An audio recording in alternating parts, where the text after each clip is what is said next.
What's up cuties? Hope you guys are having a wonderful day so far today. Welcome back to my channel and welcome to a new video. If you guys are new to my channel, then my name is Aman and I make videos about cabin crew, grooming, lifestyle, aviation in general. So if you guys are interested in any of these fields, then please consider subscribing to my channel and do hit the little post notification bell so that you will get the notifications as soon as I go live. So in this video, I'm gonna be talking about how to make an effective CV for a cabin crew job that will get you selected in a premium airline. So buckle up because I'm gonna be covering each and everything with you guys with picture standards, your skills, your career objectives, each and everything. So I would request you guys to watch the entire video and you will get to know exactly what you need to do to make an effective CV. So let's just get into it. Now the first point is your picture standards. So three things you need to keep in mind before you upload your picture in your CV. First is your grooming, your attire and your smile. So as selfish as it may sound to you guys, but before even looking into your CV, what kind of format you have used, what kind of a theme you have picked up for your CV, what kind of words you have chosen. Before even going into that, they will look at your picture, and if your picture sucks, then probably that's the reason why you're not getting selected to the company. So your picture should be impeccable. Three things as I told: grooming, attire and your smile. Grooming, if I talk about, you should be properly clean shaved. I do not recommend anybody to go with a beard because eventually when you go on board you need to have a clean shaven look and you need to be able to look as close as possible to one of the cabin crew members who are already working for the airline. So go with a clean shaven look. Your hair should be neat and tidy. Do not keep it like me because I'm not flying these days. Keep it like, nice and trimmed from the sides, a little longer from the top, it's okay. So you need to look very neat and tidy and professional. Second, if I talk about the attire, anyway, you're not going to be, they will not be able to see the entire attire. So in the picture, they will probably see above the shoulder level. So they would see that you should be wearing a jacket, a nice shirt and a nice tie. That's the business formal attire that you should be going for a picture. So that's the another thing because, they should be able to see that you have put on some hard work and this job really means a lot to you and you really want to get into it. You need to show them because there will be thousands of other candidates, waiting in line. So you need to show them that you really want this job and this is how they're gonna see this. Third point is your smile. If you are not smiling in your picture, you're not gonna get it. If your smile is fake, you're not gonna get it. You need to have a genuine smile in your picture and the recruiter should be able to see that genuine smile and that will actually separate you from thousands of other candidates. You need to have a good smile and that should be visible in your picture. These three things you need to keep in mind before you upload your picture in your CV. Now, point number 2, I want to talk about the entire theme of your CV. I've seen a lot of candidates, carrying those usual black and white CVs. Please do not go with that at all. Put some colors in your life, guys. Please put some colors on your CV and, choose a nice theme for your CV. Go with neutral colors, I would say. And, don't make it too flashy also, but it should look professional. Like if you're going for Qatar Airways. So, make your bullet points or the words in the purple color, like whatever color they have. So you can actually go on internet and see the color code and then you can copy paste it on your CV. So that's gonna really show them that you have put on some hard work and you really want this job.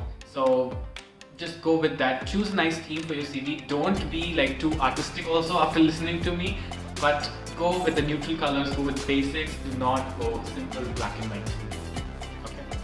And another thing, please keep in mind that keep your CV as short as possible because they will not be having time to go through each and every pages. I have seen a lot of candidates, carrying 2-3 pages of CV and I'm like, they're not gonna see it. They just get like 15 to 20 seconds to look at your CV. So just keep everything bullet points and keep as short as possible, like in one page, try to finish it.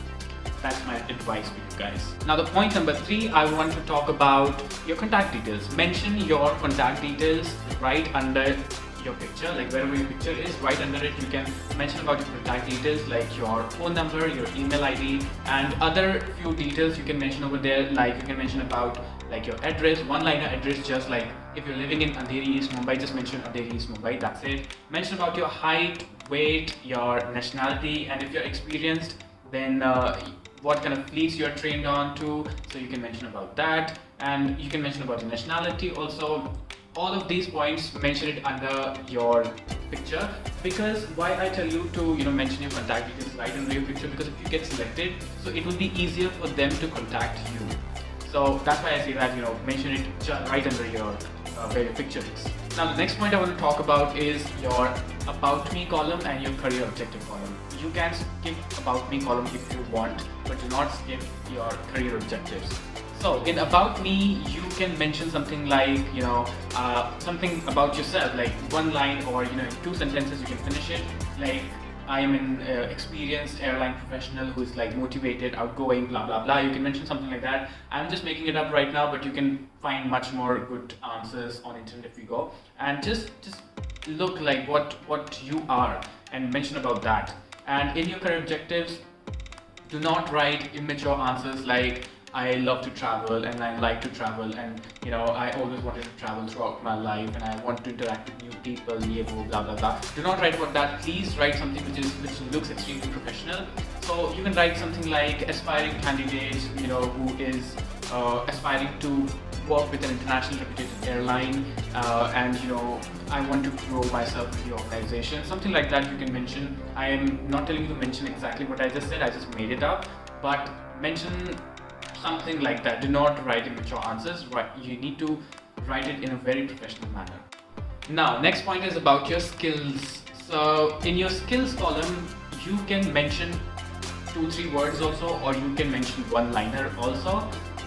Preferably, you should mention just 2-3 words like good communication skills, or adaptable, or you can mention flexible, or something like that. But think logically.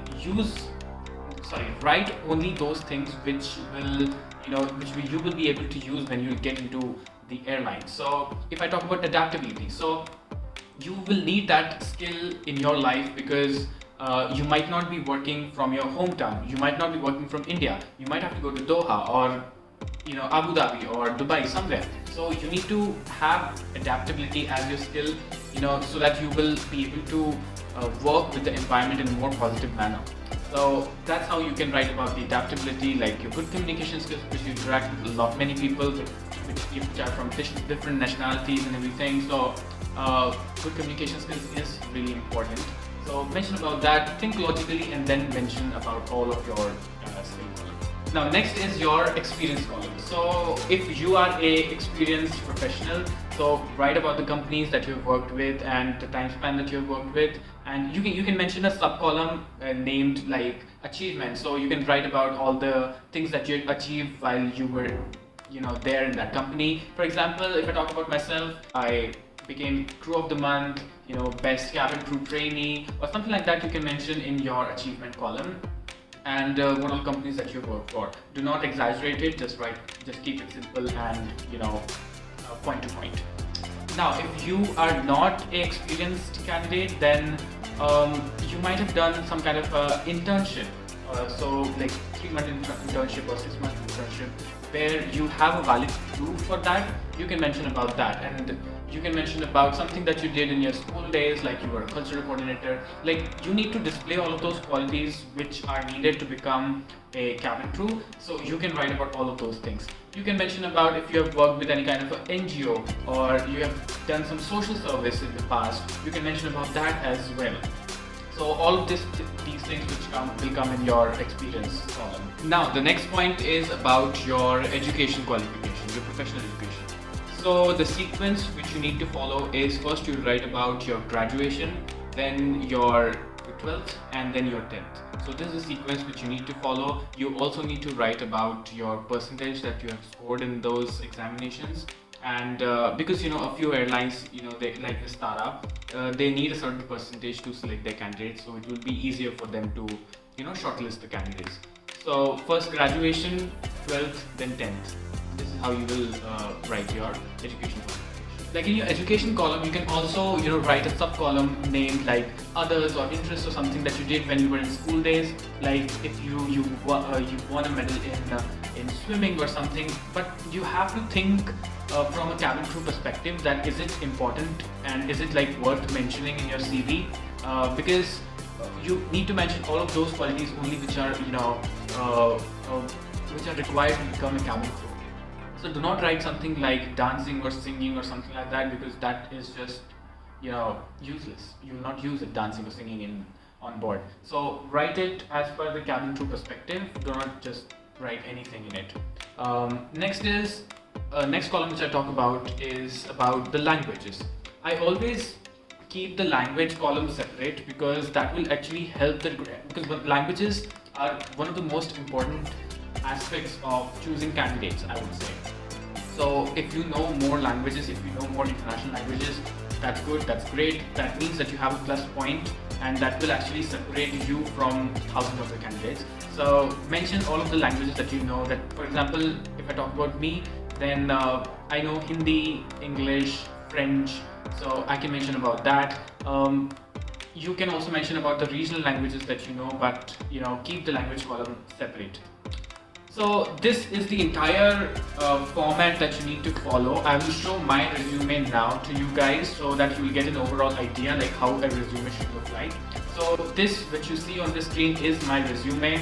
You can see everything is just crisp and clear, and everything is like, it looks very professional, it looks beautiful, it looks attractive. So this is how your CV is supposed to be like. You can go with another color theme if you want, but this is how it should look like. So that's it for today's video. I hope you guys enjoyed it. I hope you guys liked it. I hope that you got some information or some tips that you can include in your resume to make it look more attractive, beautiful, and to make it more effective. That would actually separate you from thousands of other candidates. So if you did really, then please give this video a big thumbs up and share it with your friends. And also comment down below how you like it, and give me some topics that you want to know. And I'm going to mention my Instagram handle down below, so if you have any queries regarding anything, I answer most of the DMs, but if I do not answer a few, then please, my apologies, please accept it. But I try to do as much as possible. And please do hit the subscribe button and the bell icon as well, because that is very important for me, guys. So I will see you guys in the next video. Till then, take care. Bye bye.